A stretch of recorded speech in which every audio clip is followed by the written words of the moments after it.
IT ఇండస్ట్రీలో job security అనేది చాలా ఇంపార్టెంట్ విషయం. ఇది అందరూ కూడా చర్చించుకుంటూనే ఉంటారు.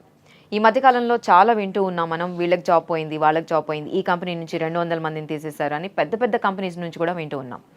అయితే మనం ఇక్కడ బయట ఐటీ కంపెనీస్కి, అజా కన్సల్టింగ్ నుంచి వచ్చిన ఐటీ జాబ్స్కి మెయిన్ వేరియేషన్స్ ఏంటి, ఎక్కడ వీళ్ళకి డిఫరెన్స్ కనిపిస్తుంది అని ఆయనతోనే మనం మాట్లాడదాం. మనతో పాటు CEO and founder Aja consulting Phaniraj గారు ఉన్నారు. Hi sir, how are you? Welcome to our show. Thank you. So మనం ఆల్రెడీ ఐటీ ఇండస్ట్రీలో చాలా మంది జాబ్స్ పోతూ ఉన్నాయి, రోజు వింటూనే ఉన్నాం కదా ఈ న్యూస్. పెద్ద పెద్ద కంపెనీస్ నుంచి తీసేస్తూ ఉన్నారు.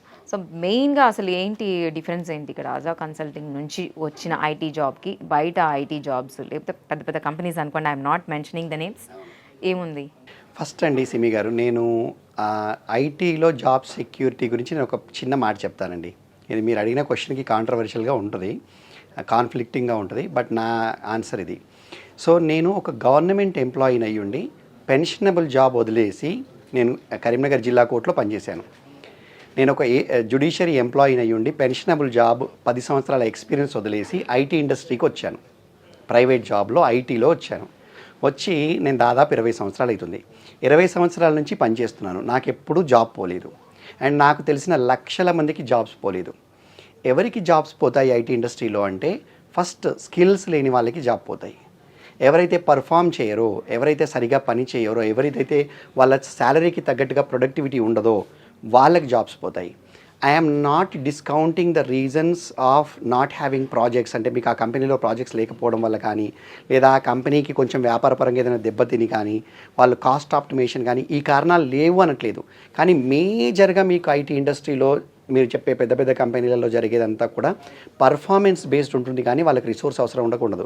మీరు ఏదైనా ఒక పెద్ద కంపెనీ తీసుకోండి, వాళ్ళు ఫైర్ చేసిందని వింటారు కదా, మీరు ఆ రోజే వెళ్ళి మీరు నాకరీలో చూడండి, వాళ్ళ పొజిషన్స్ ఓపెనింగ్స్ ఉన్నాయా లేదా చూడండి. ఖచ్చితంగా ఆ కంపెనీ పేరు మీద, అంటే ఒకవేళ పెద్ద కంపెనీ అయి ఉంటే కనుక మీకు ఖచ్చితంగా ఓపెనింగ్స్ కూడా ఉంటాయి. అంటే అర్థం ఏంటి, వాళ్లకు స్కిల్డ్ ప్రొఫెషనల్స్ కావాలి, వాళ్ళ కంపెనీ యొక్క అభివృద్ధికి పాటుపడే ఎంప్లాయీస్ కావాలి.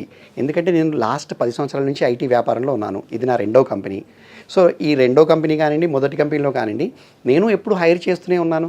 నేను కంపెనీ నడుపుతున్నప్పుడు నాకు ఒక మంచి క్వాలిటీ ఉన్న, కమిట్మెంట్ ఉన్న, స్కిల్డ్ రిసోర్స్ కావాలని చూస్తాను ఎప్పుడైనా కూడా. సో ఐటీలో జాబ్స్ పోయేది మేజర్గా స్కిల్స్ లేని వాళ్ళకి, నాన్ పర్ఫార్మర్స్కి.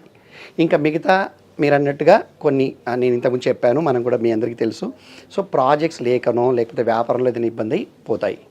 సో ఇది జనరల్ ఐటీ ఇండస్ట్రీ. ఓకే, బేసిక్గా మీరు స్కిల్స్ లేని వాళ్ళకి జాబ్స్ ఉండవు అని మేజర్గా వాళ్ళవే పోతున్నాయి అంటున్నారు. అవును, బట్ మేజర్ డిఫరెన్స్ ఇక్కడ ఏం కనిపిస్తుంది మనకి అజా? సో అది నేను ఐటీ ఇండస్ట్రీకి మన అజాకి అది ఆ డిఫరెన్స్ చెప్తానండి. కానీ జనరల్ మీకు అసలు ఐటీ ఇండస్ట్రీలో జాబ్ పోవడం అనేది ఏంటో దాని గురించి చెప్పాను. ఎందుకంటే మీకు 5 లక్షలు, 10 లక్షలు, 15 లక్షలు, 20 లక్షలు, 25 లక్షలు, ఇప్పుడు 30 లక్షల మంది ఐటీ ఇండస్ట్రీలో పనిచేస్తున్నారు ప్రత్యక్షంగా. సో అది పెరుగుతూనే ఉంది నెంబరు. లాస్ట్ 30 సంవత్సరాల్లో 30 లక్షలకు వెళ్ళిపోయింది. సో తగ్గట్లేదు నెంబర్. సో ఐటీలో జాబ్స్ చాలా ఉన్నాయి, అది ఫస్ట్. సెకండ్, ఐటీ ఇండస్ట్రీలో జాబ్స్కి అజాలో జాబ్కి తేడా ఏంటి? ఇదేంటంటే అజా చాలా చిన్న కంపెనీ కాబట్టి ఇప్పుడిప్పుడే మళ్ళీ డెవలప్ అయ్యింది. 2 years అయింది స్టార్టప్, 2.5 years అవుతుంది స్టార్టప్. సో ఇక్కడ ఖచ్చితంగా జాయిన్ అయ్యే వాళ్ళు జాబ్ సెక్యూరిటీ చూసుకుంటారు. అంటే టీసీఎస్లోనో, కాగ్నిజెంట్లోనో లేదా పెద్ద కంపెనీలో అయితే జాబ్ పోదు, ఇక్కడైతే పోతుంది, ఇక్కడ తీసేస్తే ఎలా అన్నది ఒక టెన్షన్ ఎవరికైనా ఉంటుంది. యాక్చువల్గా పెద్ద కంపెనీలోనైనా, ఇక్కడైనా, ఎక్కడైనా కూడా మీకు పర్ఫార్మెన్స్ లేకపోతే తీసేసే అవకాశం ఉంటుంది. ఓకే, ఇది దీన్ని ఎవరు తీసేయలేరు. పర్ఫార్మెన్స్తో పాటు యాటిట్యూడు, డిసిప్లినరీ ఇష్యూస్ ఉంటే కూడా తీసేస్తారు. ఫర్ ఎగ్జాంపుల్ ఉమెన్ ఎంప్లాయీస్ని కానీ, పాష్ రిలేటెడ్ ఏదైనా తప్పులు చేసినా కానీ, ప్రివెన్షన్ ఆఫ్ సెక్సువల్ హెరాస్మెంట్ అని పాలసీస్ ఉంటాయి.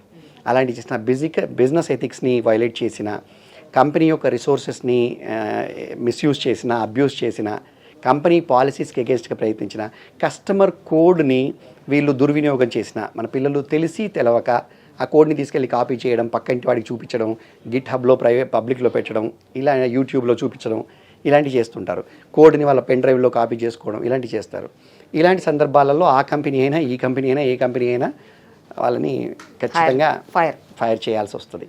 సో ఇది కాకుండా మన అజాలో ఏంటి అంటే, అజాలో మీకు జాబ్ సెక్యూరిటీ ఎందుకు ఉంటుంది, అజాకి ఏంటి ఉన్న ప్రత్యేక లక్షణం అంటే, అజాలో ఉన్న ప్రాజెక్ట్స్ అన్నీ కూడా మీకు మాకు ఏదైతే ప్రాజెక్ట్స్ నడుస్తున్నాయో ఆ ప్రాజెక్ట్స్లలో పనిచేసే అవకాశం ఉంటుంది. వీటితో పాటు మేము రిసోర్స్ ఆగ్మెంటేషన్లో ఉన్నాము. రిసోర్స్ ఆగ్మెంటేషన్ బిజినెస్ ఏంటండి, మా కస్టమర్స్కి ఎవరికైనా ప్రాజెక్ట్స్ ఉండి వాళ్ళకి స్కిల్డ్ రిసోర్స్ కావాలి అని అన్నప్పుడు మా రిసోర్సెస్ని వాళ్ళ దగ్గరికి పనిచేయడానికి పంపిస్తాము. ఓకే.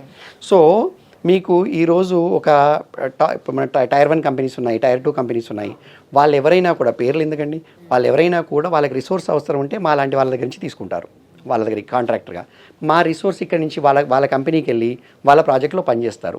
ఆ ప్రాజెక్ట్ అయిపోగానే వస్తారు, మళ్ళీ ఇంకో కస్టమర్ ప్రాజెక్ట్కి పంపిస్తాము. సో మాకు మల్టిపుల్ కస్టమర్స్ ఉండడం వల్ల, వాళ్ళందరూ చాలా పెద్ద పెద్ద కంపెనీలు కావడం వల్ల వాళ్ళకు ఎన్ని ప్రాజెక్ట్స్ ఉంటే అన్ని ప్రాజెక్ట్స్ అజాలో ఉన్నట్టే. సో అందుకని అజాలో మీకు జాబ్ పోయే అవకాశం లేదు, ఎక్సెప్ట్ ఇంతకుముందు మనం ఫస్ట్ మాట్లాడుకున్న పాయింటర్స్ తప్ప మీకు జాబ్ పోదు. అజాలో బెంచ్ మీద ఉండే అవకాశం ఉంటుంది. ఈ బెంచ్ అనేది ఐటీలో ఉన్న కాన్సెప్టే. మీకు ప్రతి కంపెనీలో బెంచ్ ఉంటుంది, మా కంపెనీలో ఉంటుంది. మాకేంటంటే ఇప్పుడు ఒక ప్రాజెక్ట్కి మధ్యలో 2 నెలలు కావచ్చు, 3 నెలలు కావచ్చు, నెల రోజులు కావచ్చు, 15 రోజులు కావచ్చు, వాళ్ళు బెంచ్ మీద ఉంటారు. ఒక ప్రాజెక్ట్ అయిపోయింది, మీరు వచ్చారు, ఇక్కడ కూర్చున్నారు, రోజు ఆఫీస్కి వస్తారు, రిపోర్ట్ చేస్తారు. మా సేల్స్ వాళ్ళు మీ సీవీని మీరు రిలీజ్ కాకముందే ఇంకో కస్టమర్కి ప్రజెంట్ చేస్తారు, వాళ్ళు మిమ్మల్ని ఇంటర్వ్యూ చేస్తారు. ఒకవేళ అందులో ఏదైనా జాప్యమైనా లేదా మీకు సూటబుల్ పొజిషన్ లేకున్నా 1 లేదా 2 నెలలు మీరు బెంచ్ మీద ఉంటారు. ఇప్పుడు మోస్ట్లీ బెంచ్లో ఉండే వాళ్ళు కూడా కొంచెం ఎక్కువ టెన్షన్ పడుతూ ఉంటారు కదా, అంటే బెంచ్లో రాగానే వాళ్ళకి ఏదో వెళ్ళిపోతుంది అని చెప్పి ఒక టెన్షన్ వస్తుంది.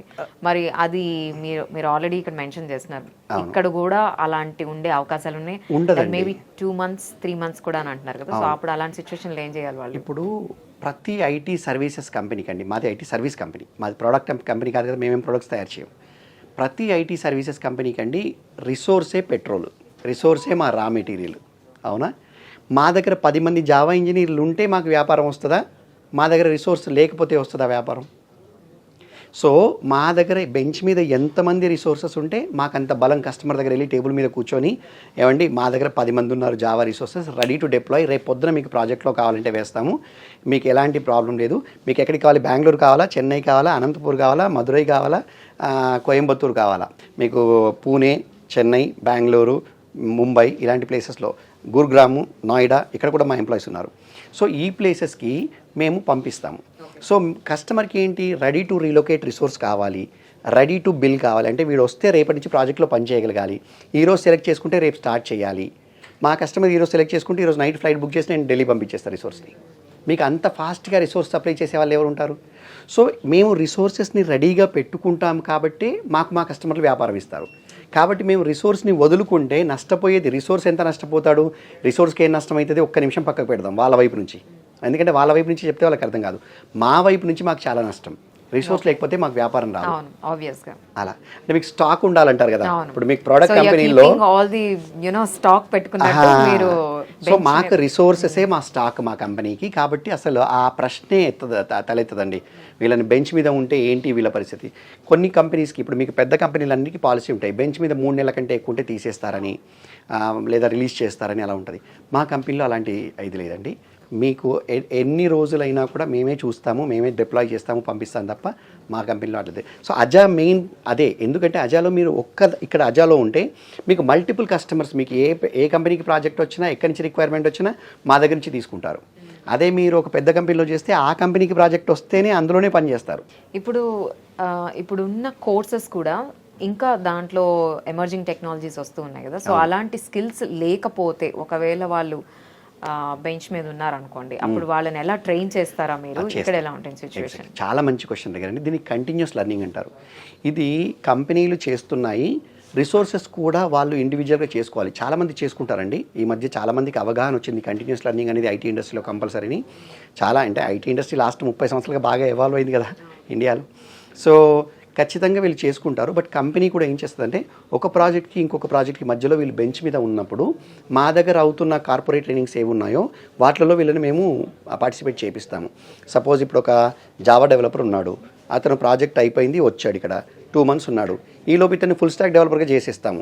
ఒక యాంగ్లరో, రియాక్టో, యూఐకి సంబంధించిన టెక్నాలజీస్ నేర్పించి ఇతన్ని front end plus back end డెవలపర్గా మార్చి మళ్ళీ నెక్స్ట్ కస్టమర్కి ఫ్రంట్ ఎండ్ డెవలప్ అంటే ఫుల్ స్టాక్ డెవలపర్గా పంపిస్తామన్నమాట. సో ఆ అప్ స్కిల్లింగ్ అనేది ఎప్పటికప్పుడు జరుగుతుంటుంది. అప్ స్కిల్లింగ్ జరగకపోతే ఐటీ ఇండస్ట్రీలో మనుగడ లేదండి. మా కంపెనీలో చేసిన, వాళ్ళు స్వతహాగా ఎక్కడైనా వెతుక్కున్నా, వేరే కంపెనీలో పనిచేసిన, up skilling is must. And ఇప్పుడు ఐటీ ఎంప్లాయీ ఎవరిని కలిపినా కానీ చాలామంది స్ట్రెస్ అనే వర్డ్ ఎక్కువ యూజ్ చేస్తూ ఉంటారు. సో ఆ స్ట్రెస్ అనే వర్డ్ అసలు ఎందుకు వస్తుంది అంటే వాళ్ళు పని చేత కాక, లేకపోతే ఈ పని ఎక్కువయ్యా, సో మిగిలిన కంపెనీస్లో వాళ్ళు ఇంటికి వెళ్ళినా కానీ వాళ్ళకి ఈమెయిల్స్ చూడమని, కాల్స్ అని అట్లా వస్తూనే ఉంటాయని ఏదో ఒక కంప్లైంట్ చెప్తూనే ఉంటారు. మరి ఇక్కడ ఎన్వైర్న్మెంట్ ఎలా ఉంటుంది? అంటే మీకు మల్టిపుల్ రీజన్స్ అండి. మీరు అడిగిన స్ట్రెస్కి కారణం అన్ని రీజన్స్ మీరే చెప్పేశారు. మీరు చెప్పిన ప్రతి మాట కూడా ఒక రీజనే. స్కిల్స్ లేక, మీరు స్కిల్స్ లేక చేతకాక అన్నారు కదా. సో స్కిల్స్ లేక ఒకటి. 2, మీకు మ్యాన్ పవర్ సరిపోక, ఆ ప్రాజెక్ట్లో నలుగురు చేయాల్సిన పనిని ఆ కంపెనీ ఇద్దరితోటి చేపిస్తుంది అనుకోండి, అల్టిమేట్గా ఇద్దరి మీద బర్డెన్ పడుతుంది. సో అదొక స్ట్రెస్ ఉంటుంది. తక్కువ టైం లైన్స్లో కస్టమర్ మీకు ప్రాజెక్ట్ డెవలప్ చేయడం. మొన్న మాకు ఒక వేరే కంట్రీ నుంచి ఒక ప్రాజెక్ట్ మేము ప్రపోజల్ పెట్టాము. మాకది మా ఎస్టిమేషన్స్ ప్రకారం 4 నెలలు పడుతుంది ఆ ప్రాజెక్ట్ డెలివరీ చేయాలంటే. కస్టమర్ 3 నెలల్లో చేయమంటున్నాడు. సో కస్టమర్ దేవుడు కదా, డబ్బులు ఇచ్చేవాడు, మన ప్రాజెక్ట్ ఇచ్చేవాడు దేవుడు కదా.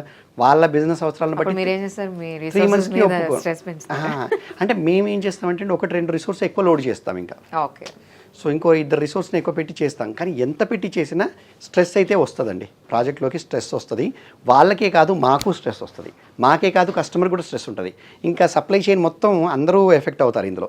కస్టమర్ షార్ట్ డెడ్ లైన్ పెడితే అతనికి కూడా ఉంటుంది. మరి ఈ డెడ్ లైన్ లోపల వీళ్ళు ఇస్తారా ఇవ్వరా, ముందుకు వెళ్ళట్లేదు, బగ్స్ వస్తున్నాయి, అతనికి టెన్షన్ ఉంటుంది. డబ్బులు ఇచ్చి అతను కూడా టెన్షన్ కొనుక్కుంటాడు. నాకు యాజ్ ఎ లీడర్ నాకు టెన్షన్ ఉంటుంది, నా డెలివరీ వాళ్ళకు ఉంటుంది, నా పనిచేసే సాఫ్ట్వేర్ డెవలపర్స్కి ఉంటుంది. ప్రతి ఒక్కరికి ఆ స్ట్రెస్ ఎంతో కొంత పాస్ అవుతుంది. అయితే స్ట్రెస్ ఉండకుండా ఉండాలి ఏంటంటే కొంచెం ప్లానింగ్, మెచ్యూరిటీతో పనిచేయడం, కొలాబరేషను, టీం వర్క్, అప్స్కిల్లింగ్ ఇలాంటివి చేయడం ద్వారా స్ట్రెస్ని మినిమైజ్ చేసుకోవచ్చు. జీరో చేసుకోవడం కష్టము. ఇది మీరు చెప్పిన అన్ని వాటిలోంచే ఆన్సర్స్ ఉన్నాయి. నేను జస్ట్ ఎలాబరేట్ చేశాను. కానీ నేను ఇంకొక ప్యారలల్ గీస్తానండి. ఎందుకంటే ఐటీలోనే స్ట్రెస్ ఉందని అందరూ బాగా, ఐటీని ఏంటంటే అసలు ఐటీ ఇండస్ట్రీని మొత్తం దేశమంతా ఆడుకుంటుందండి. జాబ్స్ ఇచ్చినప్పుడు ఎవరు ఏమనరు, ఫైర్ చేస్తే అల్లరి చేస్తారు. జీతాలు బాగా పెద్దగా ఇస్తుంటే అసలు ఎవరు ఏం మాట్లాడరు, హైకులు ఇస్తుంటే ఏం మాట్లాడరు.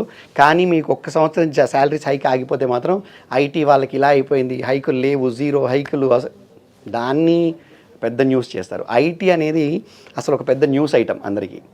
కానీ మీరు ఆలోచించండి, అసలు మీకు స్ట్రెస్ లేనిది ఎవరికి? ఆటో డ్రైవర్కి స్ట్రెస్ లేదా? అరటిపళ్ళు అమ్మేవాడికి స్ట్రెస్ లేదా? వాళ్ళకి తగ్గ లెవెల్కి వాళ్ళకి ఉంటుంది స్ట్రెస్. చీఫ్ మినిస్టర్ గారికి స్ట్రెస్ లేదా? మోదీ గారికి స్ట్రెస్ లేదా? ప్రతి ఒక్కరికి వాళ్ళ లెవెల్లో స్ట్రెస్ ఉంటుంది. ఐటీకి వచ్చేటప్పటికి ఏంటంటే దాన్ని ఒక పెద్ద చేసి చూపిస్తున్నారు, దాన్ని చేస్తున్నారు, కానీ స్ట్రెస్ లేదు. నేను లాస్ట్ 30 సంవత్సరాల నుంచి పనిచేస్తున్నాను. ఆ స్ట్రెస్ స్పెల్లింగ్ తెలియదండి నాకు. అది ఏ అక్షరంతో స్టార్ట్ అవుతుందో మీరు చెప్పాలి. అనిపించట్లేదు అంటారు, తెలియదు, డిక్షనరీలో లేదండి అస్సలు. ఇంకొకటి, ఇప్పుడు మోస్ట్ ఆఫ్ ద టైమ్స్ మనకి ఐటీ ఎంప్లాయీస్ చేసేది, మా కంపెనీ నుంచి నాకు హెల్త్ ఇన్సూరెన్స్ అని, లేకపోతే ట్రాన్స్పోర్ట్ అని, లేకపోతే మధ్యాహ్నం మాకు రిఫ్రెష్మెంట్స్ ఉంటాయని, ఇట్లా డిఫరెంట్ ఇవి చెప్తూ ఉంటారు. సో అజా కన్సల్టింగ్ నుంచి ఒక ఎంప్లాయీ అంటే ఆల్ ఎంప్లాయీస్కి మీరు ఇస్తున్న బెనిఫిట్స్ ఏంటి సార్? అన్నీ ఉన్నాయండి, దాదాపుగా మీరు అడిగినవి అన్నీ ఉన్నాయి. ఒక క్యాబ్ లేదు మా దగ్గర. బట్ మేమున్న ఐటీ పార్క్కి మాకు షటిల్ ఉంది, ఆ షటిల్ వాడుకోవచ్చు. సో నేను I will come from refreshments దగ్గర నుంచి వస్తాను. సో మొన్నటి వరకు మా ఆఫీస్లో టీ కాఫీ అవి ఇచ్చేవాళ్ళం ఎంప్లాయీస్కి. ఇప్పుడు ఏం చేసామంటే అలా టీ కాఫీ ఇచ్చే బదులు మేము ఒక వెండర్కి అవుట్సోర్స్ చేసి స్నాక్స్, అంటే మీకు వేడి దోశ, మ్యాగీ, శాండ్విచ్ ఇలాంటివన్నీ సాయంత్రం 4 నుంచి సాయంత్రం 7:30 వరకు, మార్నింగ్ బ్రేక్ఫాస్ట్, మధ్యాహ్నం లంచ్, తర్వాత టీ కాఫీలు ఇవన్నీ పెట్టడానికి ఒక వెండర్కి అవుట్సోర్స్ చేసి వీళ్ళకి నెలకు ఇన్ని అని కూపన్స్ ఇస్తాము. ఆ కూపన్స్ వీళ్ళు ఏం డబ్బులు కట్టాల్సిన పని లేదు. మా ఎంప్లాయీ శాలరీస్లోంచి కూడా ఏం కట్ చేసుకోము. వాళ్ళు వెళ్ళి ఆ క్యాంటీన్లో ఇస్తే వాళ్ళకి దానికి తగ్గట్టుగా వాళ్ళు ఫుడ్ ఇస్తారు, ఆ వెండర్కి మేము డబ్బులు పే చేస్తాం. సో ఇలాంటివి ఉన్నాయి. ఇంకా ఇది కాకుండా మీకు ఏంటంటే హెల్త్ ఇన్సూరెన్స్, మాకు ఐసిఐసిఐ లాంబార్డ్ నుంచి మాకు గ్రూప్ మెడికల్ ఇన్సూరెన్స్ ఉందండి. మా ఎంప్లాయీస్ అందరికీ దాదాపు 3 లక్షల రూపాయల వరకు క్యాష్లెస్ ట్రీట్మెంట్ జరుగుతుంది. ఏదైనా అవసరం వస్తే, అవకాశం వస్తే వాళ్ళు చేసుకోవచ్చు. 3 lakhs, 5 lakhs, 7 lakhs అని 3 slabs ఉన్నాయి. వాళ్ళ రేంజ్ని బట్టి అప్ టు 7 lakhs వరకు ఇస్తాము.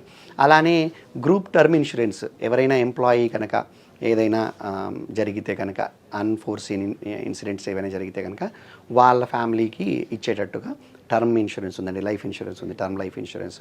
దాంతోపాటు మేము EDLI, employee direct deposit linked insurance అని మీకు గవర్నమెంట్ చట్టం ప్రకారం మేము చేయాలి అది.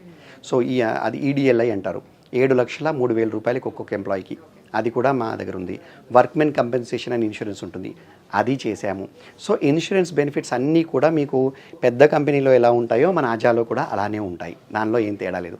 వీటితో పాటు national pension scheme, PF, ESI ఇలాంటివన్నీ కూడా మాకు సబ్స్క్రిప్షన్స్ ఉన్నాయి. మా ఎంప్లాయీస్ అందరికీ ఆ బెనిఫిట్స్ ఎక్స్టెండ్ చేస్తాము. Done, thank you. సో చూసాం కదండి, ఇక్కడ అజా కన్సల్టింగ్లో హైరింగే కానీ ఫైరింగే లేదని అంటున్నారు ఫణిరాజ్ గారు. అయితే మీరు డిసిప్లినరీ కానీ లేకపోతే ఎనీ హెరాస్మెంట్స్ కానీ ఇలాంటివి ఉన్నప్పుడు మాత్రం ఫైరింగ్ తప్పదు అని అంటున్నారు. ఈ వీడియో కూడా మీరు తప్పకుండా చూడండి. మీకు ఇంకా దీని మీద ఏమైనా క్లారిటీ కావాలనంటే కింద కామెంట్ సెక్షన్లో తప్పకుండా కామెంట్ చేయండి. Thank you.